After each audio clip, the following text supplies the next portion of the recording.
ये है हमारा हार्ट यानी एक ह्यूमन हार्ट।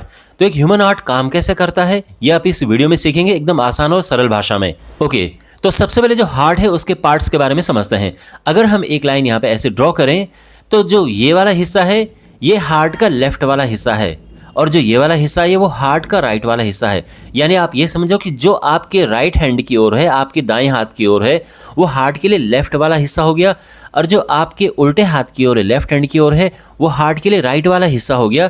बिकॉज अगर किसी पर्सन के हिसाब से सोचें तो ये वाला हिस्सा उसके दाईं ओर होता है और ये वाला हिस्सा उसके लेफ्ट हैंड साइड में होता है, इसलिए ऐसा कहा जाता है। हार्ट के लेफ्ट पार्ट में 2 चैम्बर्स होते हैं और हार्ट के राइट पार्ट में भी 2 चैम्बर्स होते हैं। इस तरह से टोटल होते हैं 4 चैम्बर्स। तो ह्यूमन हार्ट में टोटल 4 चैम्बर्स होते हैं। अब इसमें 2 चैम्बर्स तो ऐसे हैं जिनमें ब्लड अंदर की तरफ आता है और 2 चैम्बर्स ऐसे हैं जिसमें ब्लड बाहर की तरफ जाता है पंप होके। लैटिन में एंट्रेंस को कहते हैं एट्रिया और इससे बना है एट्रियम। तो जहां भी आपको एट्रियम दिख रहा है इसका मतलब ब्लड उसमें अंदर की तरफ आ रहा है। दूसरा लैटिन में एक और वर्ड है वेंट्रिकुलस, इसका मतलब होता है स्मॉल बेली या छोटा सा एक स्टोरेज टाइप का, और वेंट्रिकुलस से बना है वेंट्रिकल। तो जो आप ये लेफ्ट और राइट में वेंट्रिकल्स देख रहे हैं इसमें ब्लड कुछ टाइम के लिए स्टोर होता है और फिर बाहर पंप होता है। तो इस तरह से ये जो 4 चैम्बर्स हैं इनका नाम है left atrium, left ventricle, right atrium, right ventricle. Heart के अंदर जो आपको ये स्काई ब्लू कलर में और ये पीच कलर में दिख रहा है ये बेसिकली ब्लड है। ये अलग बात है कि ब्लड केवल रेड कलर का ही होता है, बिकॉज ब्लड का जो कलर है वो रेड ब्लड सेल्स की वजह से होता है, उसमें हीमोग्लोबिन होता है उसकी वजह से। लेकिन यहाँ पे अलग अलग कलर में इसीलिए बता रखा है ताकि आपको अंतर पता चले deoxygenated blood and oxygenated blood में। तो जो ऑक्सीजन पुअर ब्लड है यानी ऐसा ब्लड जिसमें ऑक्सीजन नहीं है उसको ब्लू कलर से रिप्रेजेंट करते हैं, और जो ऑक्सीजन रिच ब्लड है यानी ऐसा ब्लड जिसमें ऑक्सीजन मिक्स हो रखी है उसको हम रेड कलर से रिप्रेजेंट करते हैं।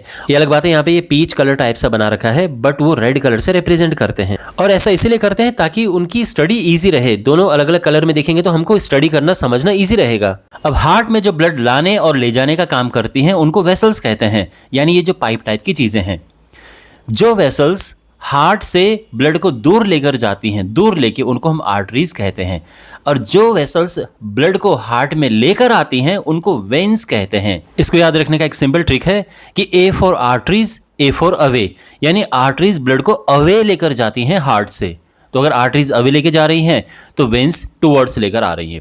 अब थोड़ा सा और ये कहानी समझो कि oxygenated blood and deoxygenated blood, यानी ऐसा ब्लड जिसमें ऑक्सीजन घुली है और ऐसा ब्लड जिसमें ऑक्सीजन नहीं है बल्कि कार्बन डाइऑक्साइड है।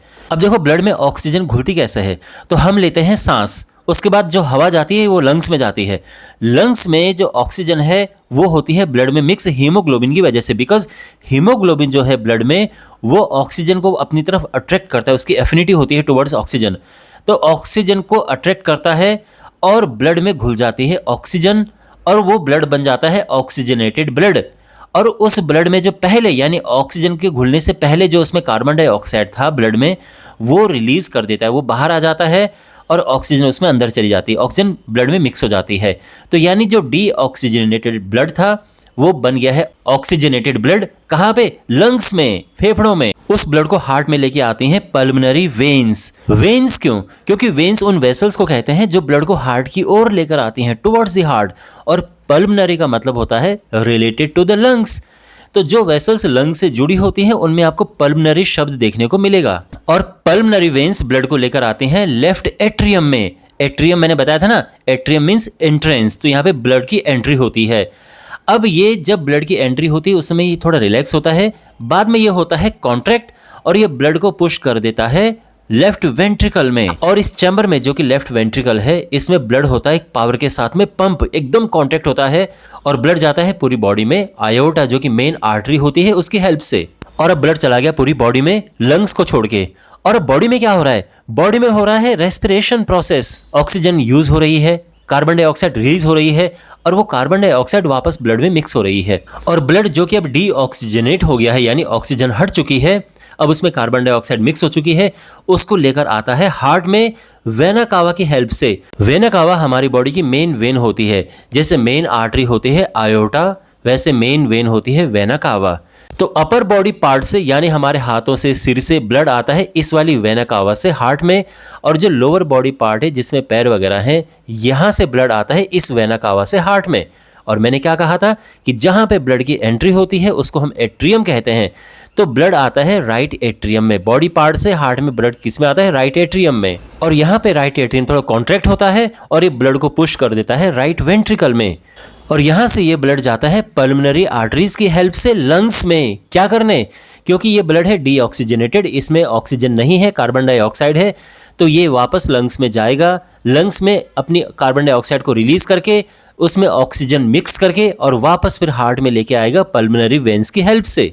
और ये ब्लड कहाँ पे आएगा? याद है, एंट्री यानी एट्रियम, लेफ्ट एट्रियम में आएगा और फिर पूरा प्रोसेस रिपीट होगा। तो ये ब्लड यहाँ से जाएगा लेफ्ट वेंट्रिकल में और यहाँ पे पावर के साथ प्रेशर से ब्लड पंप होगा और आयोटा के हेल्प से बॉडी में जाएगा। और ये ऑक्सीजनेटेड ब्लड है, इस ब्लड में ऑक्सीजन भरपूर मात्रा में है। तो अब आप हार्ट का काम समझ गए। हार्ट का फंक्शन क्या है कि पूरी बॉडी में ऑक्सीजन को भेजना ब्लड की हेल्प से, और बॉडी ऑक्सीजन यूज करती है, कार्बन डाइऑक्साइड रिलीज करती है, जो कि वापस ब्लड में मिक्स होके वापस वो ब्लड हार्ट में आता है वेना कावा की हेल्प से। और कहाँ पे आएगा फिर?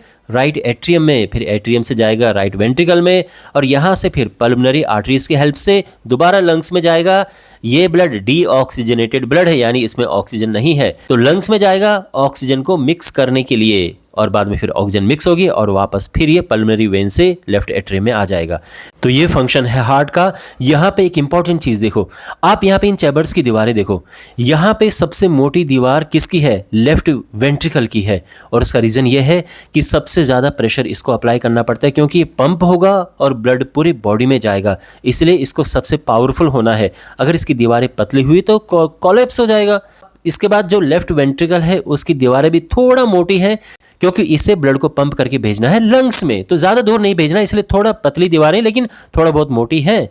और एट्रियम को तो ज्यादा प्रेशर अप्लाई नहीं करना, तो पतली दीवारें। और इसी के साथ होता है इस वीडियो का अंत। आई होप आपको ये वीडियो यूजफुल लगा होगा। इस वीडियो को अपने दोस्तों के साथ जरूर शेयर करें। तो मिलते हैं अगले वीडियो में। Take care.